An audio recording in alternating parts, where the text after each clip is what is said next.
రాజకీయ ప్రాతినిధ్యాన్ని గణనీయంగా పెంచాలని స్పష్టం చేశారు. దీంతో బీసీ అభ్యర్థులను జనరల్ స్థానాల్లో కూడా పోటీ చేయించాలని కాంగ్రెస్ పార్టీ నిర్ణయం తీసుకుంది. ఇలా జనరల్ స్థానాల్లోనూ బీసీలను పోటీ చేయించడం ద్వారా రిజర్వేషన్ల పరిమితిని అధిగమించవచ్చని ఆ వర్గాలకు రాజకీయంగా 50% పైగా కోటా దక్కుతుందని భావిస్తున్నది. ఇప్పటికే బీసీలకు పార్టీ పరంగా 42% రిజర్వేషన్లు కల్పించాలని కేబినెట్లో నిర్ణయించింది. ఇప్పుడు ఆ కోటాను మరింత పెంచే పనిలో పార్టీ నిమగ్నమైంది. బీసీల్లోని అత్యంత వెనుకబడిన వర్గాలకు మరింత ప్రాతినిధ్యం ఇవ్వాలని కూడా అధిష్టానం దిశానిర్దేశం చేసినట్లు తెలుస్తున్నది. ఇక్కడ విషయం ఏంటంటే 50% మించకుండా అనేది ఇప్పుడు హైకోర్టులో ఉన్న తీర్పు పెండింగ్లు ఉన్న విషయం.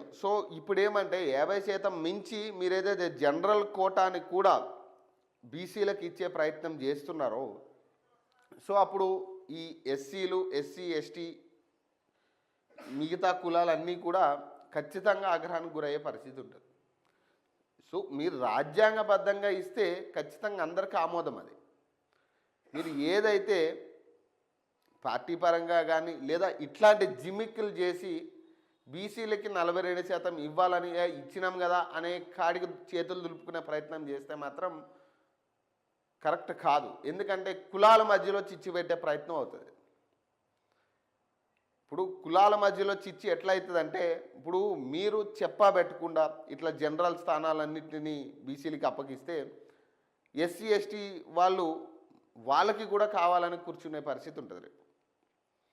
మీరు ఏదైనా సమన్వయంగా చేసే ప్రయత్నం చేయాలి. ఫస్ట్ బీసీలకి జనాభా దామాషి ప్రకారం ఇవ్వాలంటే ఖచ్చితంగా 56% ఉన్నారని మీరే తేల్చి చెప్పారు.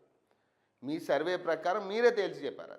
అది అదే 56% బీసీలు అడుగుతున్నారు, కానీ మీరు 42% అని చెప్పారు. మళ్ళీ ఆ 42% కూడా రాజ్యాంగబద్ధం కాదు, ఇది జీవో ప్రకారం కాదు అనేది